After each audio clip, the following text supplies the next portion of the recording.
Shout out to Ge.Holla. Hey, Ge.Holla, G.Holla. Hero, Ge.Holla. Charlamagne the God here, man. All y'all said entertainer, shout out my guy Ge.Holla of My Celebrity Life. I feel like I work at the Hyperlight. Those from LA will remember what that was. Thank you, everybody, for joining us tonight for the exclusive premiere of episode 7 of The One. It's Mansion Week.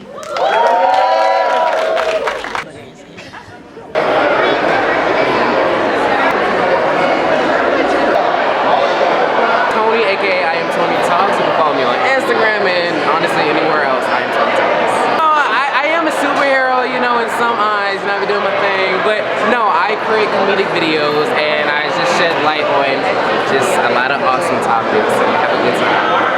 My name is Okay. Man, you like you do something spectacular. You look like you do something amazing. I guess. You look like a great young man. Thank you, appreciate it. Let the people give credit to my mom. That's your mom right there? My mom made me a great young man, and my sister. Yeah, you created a dope individual. Thank you very much. And good black don't crack. Your mom don't look over day over 40, you know? 42. 42? I believe you, because you about 21. Your sister about 19 or whatever. These though, these don't worry about it. Don't worry. It's hard on the ground. Right. Let the people know what you got going on so they can follow you and be a part of your journey. Yeah, so I'm a filmmaker, and if you want to follow me, check me on IG, AO_LANRE.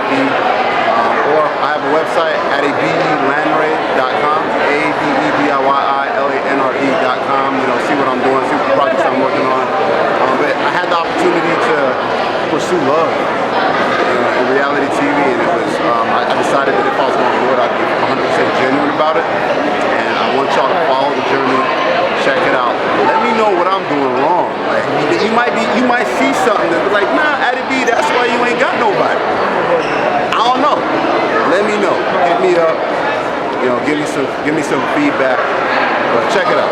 My name is Matthew Goodman. I'm a logistics coordinator and an actor right here in Atlanta, Georgia. Okay, let me get you mine. Instagram is @MatthewDGoodman. Twitter is going to be @MatthewDGood. TikTok @MatthewDGoodman. And the website is www.iammatte.com. All right. What's going on? What's going on? It's attorney Dante Grant, Grant Law. You know, we just out here supporting a great show, The One on TV1. Shout out to Kirk and Tammy for giving me an opportunity to be on the show. You know, we in my city, so I had to come correct in Atlanta. Okay. We see you stepping on them. We see you stepping on them. Now it was a great opportunity. I'm just happy to be here, man. And more so anything, I'm happy to like showcase black excellence at a you know, in a different light. Because sometimes reality shows go the other way. One thing I like about this one is they kept it centered in that realm of black excellence. So shout out to my cast and members and everybody with that. Shout out to Tammy and obviously shout out to Kirk. Yeah, man, we're just gonna have a good time. And remember, always the one, never the two. That's right, yeah.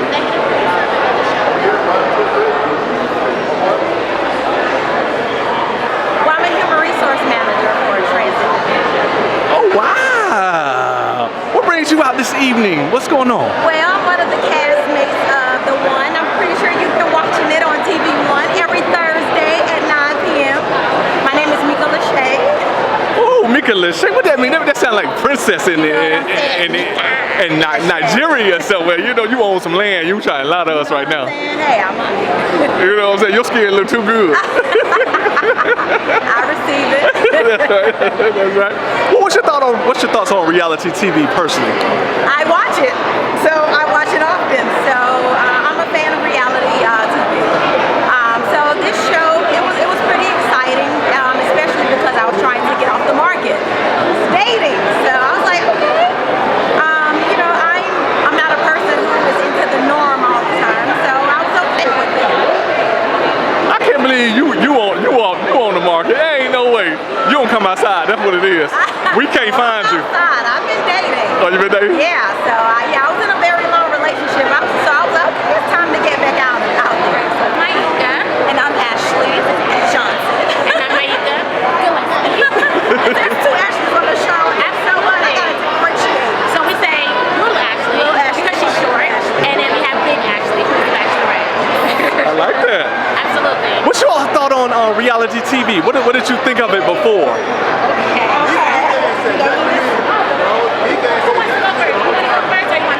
Reality TV is, I think it's becoming the norm. I feel like people are filming their everyday lives anyway, but to capture it and then to see it and see how people are trying to screw it up, I don't know. It's a different kind of reality.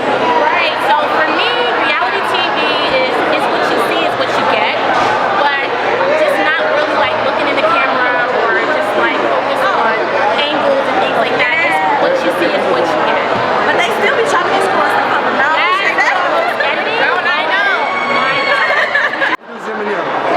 What song? I produced on the Recovery album. It's the last track, untitled track. And then I produced more for Eminem, but I ain't gonna. It's not a boasting session. My name is Austin Biggers. I'm the head of programming and production for TV One and Clio TV. We're very, very excited that you guys have joined us tonight. How many people have seen the show already, episodes 1 through 6, or any of the episodes? All right. If you haven't seen, well, even if you have, pull out your phones real quick. Look up your cable provider, DirecTV, Comcast, Philo, Verizon, whatever it is you watch, and just go ahead and DVR the one real quick. And you'll be able to catch up on 101 through 106 before tomorrow night's episode. I know you would have been watching 6 hours. And say, okay, I'm going to pick someone based off of these 3 or 4 things, that I figured that I need, or would like to have in order to make it to the next step. I think that we all can say that we've all had a list. And there are things that you say, well, this is the top of my list, I gotta have this, gotta have that. And let's say that, attraction is the first thing that anybody first notices about someone. But I think our lists change as life changes. For instance, for a woman, she can be like, he gotta look like Chris Brown, he gotta look like Elder Ball, he gotta have natural curly hair, he gotta have, this and that. And then life experience happens. And so then you realize, well, you know what? Emotionally healthy is attractive. Mentally aware is attractive. Financially responsible is attractive. And so the list kind of changes and shifts a little bit based on life experience. And so one may say, well, you settled. No, I just realized that in my phase of life, I've matured, I've grown. Okay, Tammy, I got something for the ladies. Me too. I'm gonna receive this too.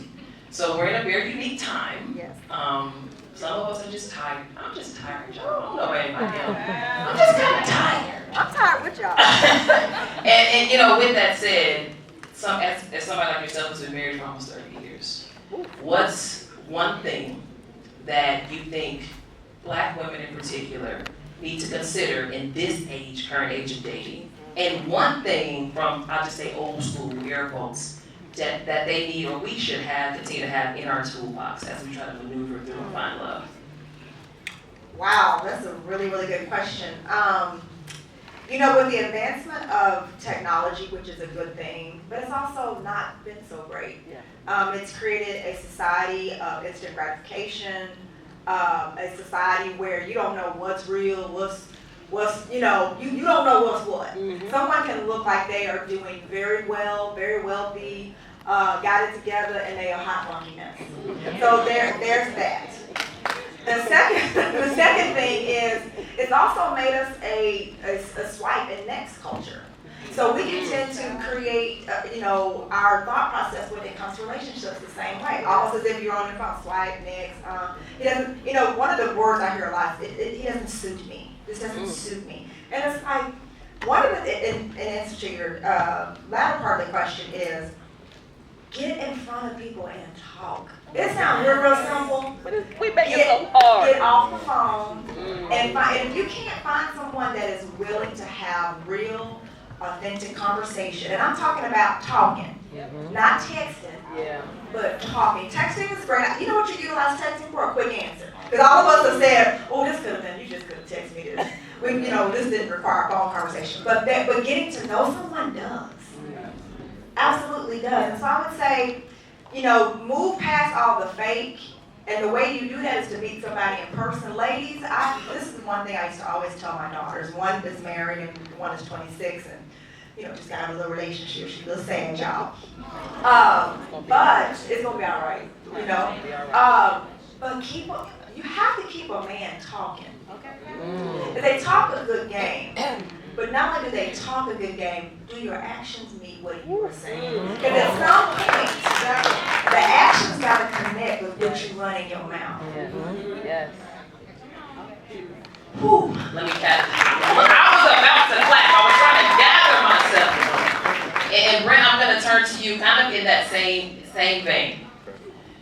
And we kind of see you in the earlier episodes, Kirk kind of dealt with you with this, with you desire a relationship, but may not necessarily be ready for one. So what's the importance of being real with yourself, if that's happening? So for me, it really became evident that, of course, what I was doing was not working. And, you know, you get accustomed to being single and just not really having to answer to anybody but yourself. Yeah. And so you do what you want to do, you move how you want to move, you don't have to answer to anyone. But you look up and you don't have the things that you really desire, which is a family, which is someone that you can, like I said, like I always say, make it through life with. And so for me, you know, I didn't think it was going to take this long, honestly. But, you know, again, learning from my experiences, taking accountability for the things that I did wrong, learning what to look out for the next time that hurt me, and then moving to the next situation healed, and then saying, okay, I know I don't want this, but I definitely want this. And as we talked about earlier about the list, then you start to narrow that list down so that you can find your person. You mentioned that you didn't think it was going to take this long. Yeah. So what did that fatigue look like for you? Good question. I think for me, and something that I know I have to work on, even to this day, is patience. If I see something that I don't like, I'm quick to go the other way. Yeah, I swipe. And to your point, that's the culture that we're in today. You know, you literally can go on an app and look at a picture, just a picture, and decide you don't like this person. And that could be your person. Or you read a little bio, and that's what you go off of to pick this person. That person could be crazy as all get out. So I think, you know, to your point, you have to talk. You have to take time, you know, to really see who this person is. You have to go through things. And you have to really learn how to communicate, because men speak one language and women speak another language. And so a lot of times we're not hearing each other, we're not listening to each other, we're not getting on the same playing field, and we're just, you know, irreconcilable differences, you know, or we're just agreeing to disagree. But I think that, you know, again, just learning how to step out of yourself and see it from somebody else's point of view. I think on both sides, you learn better as Black people to learn how to communicate with each other, so that we can definitely start to bridge this gap and not be, you know, have so many single women and so many single guys just doing our own thing. But we really are going through the process, you know, and it's not going to be pretty, but getting to that ultimate goal of a union. You talked about different conversations and Mars versus Venus a little bit, and not in a contentious or combative way, but we do. Women speak different language than men and vice versa. With all these different conversations happening in the house, Tammy, and then also you and Kirk being able to have real time with Ashley and Brent, what was one big observation from being able to be in that space and experience that? I think the biggest observation that I noticed was the fact that everybody there genuinely seemed like they wanted to be there. They got to a place in their lives where they were like, you know what, I'm successful in this end of my life, but not necessarily here. And so I'm willing to do this, because it's extreme. This is an extreme decision. Even if you may go in it at first and you're like, you know what, this may be kind of fun, you know, to be on TV. But it takes a lot. You're taking away your time. You're taking away time from your life. And so what I saw was people that genuinely wanted to be there, which meant a lot to my yes. Yeah.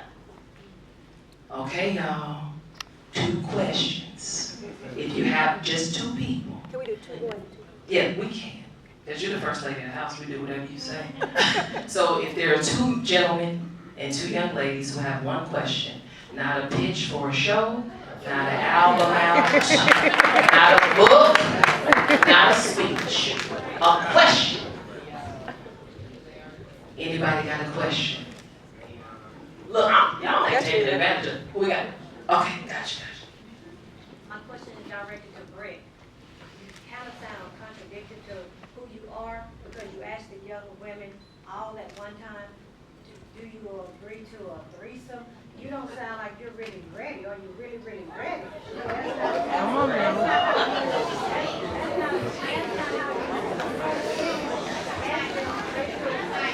You know, hold up.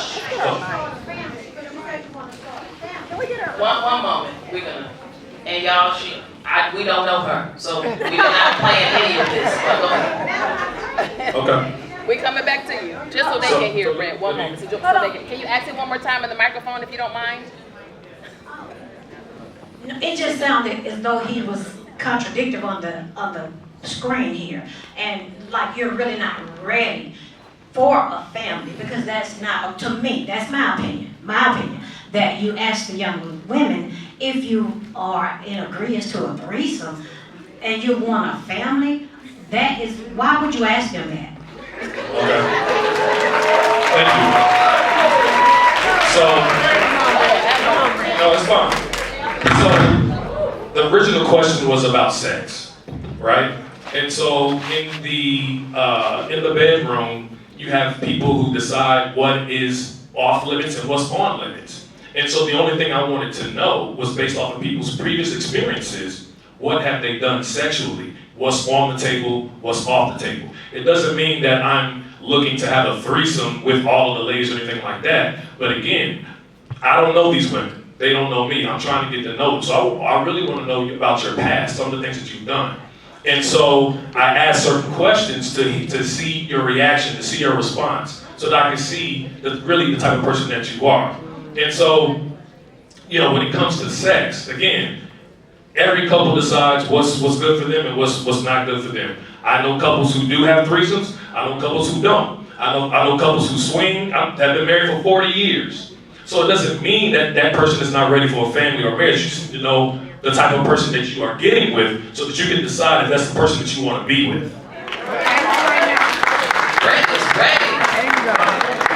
Before I see you right here, sis, before I take your question, Brent, I just had a follow-up to that. Okay. What is one misstep that you made in your previous relationship that you have corrected to put yourself in a position to be in the next relationship? That's a good question. Let me think about that for a second. I still got some habits I'm working on. So, but one thing I will say is this: I think that I corrected before was I would shut down a lot in my previous relationships and not talk to people, ignore them, dismiss them, and just move forward and don't look back. And so what I've tried to do now is, regardless of how hard the conversation is, let's talk. Let's get it out. Let's try to understand one another. If we can get to an understanding, because that's, again, it's all about communication. If you can get to an understanding, you may not totally agree, but if you can see where that person is coming from and see their side, it actually helps you in that situation, and it fosters an environment to where that person is open to come to you about certain things. And they don't feel like they have to hide it or they can't talk about it. Let's get it out. Let's address it. Let's talk about it. And let's just, see what happens from there. So that's something that I've learned that I didn't do in my previous relationship. Like I said, I was just, whatever. I'm not talking to you. I'm checked out. On to the next. Thank you for that. Thank you for your transparency and authenticity. It's not easy to talk about yourself like this in front of a group full of people, and I know you've been on TV, but this isn't easy, so thank you so much for being willing to answer questions. My next question, my good sis back here, did Saya raise your hand, right here, can you stand up for me? Thank you, right here, Saya. Hello, how you doing? Watching the show, I just want to know, so I don't know if you slept with the young lady or not. We don't know. She on the next episode. But I'm not gonna spoil it, but just say if someone was on the show and they was to sleep with you a little earlier, would you judge them for that? Would you still consider them as somebody you want to be with in the future? If they give out a coochie coupon, are you like, oh yeah, girl? I want to know. Because they judge us for that. You give it up, they be like, oh nah. But if she gave you a coochie coupon, you still gonna, or if you not, I just want to know. I'm gonna stop.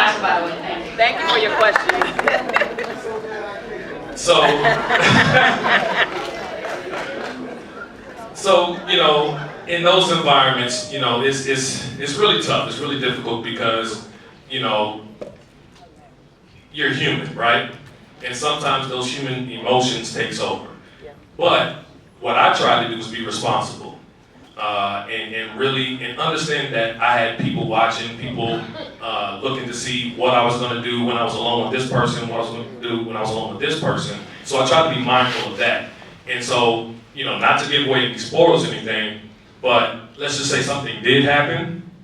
Well, for me, if something did happen, I look at it as that was something between two consenting adults, and, you know, what happens between us stays between us. And if there's something, if that was a legit, a real connection, then that's something that you have to pay attention to. Now, it's just, you know, I'm just getting some because we both was hot and horny. That's a different situation. But I think men and women know, because sex is very intimate. So if you know that this exchange or this experience was different than the rest, then I have to pay attention to that and really take a deeper look at that woman in that situation.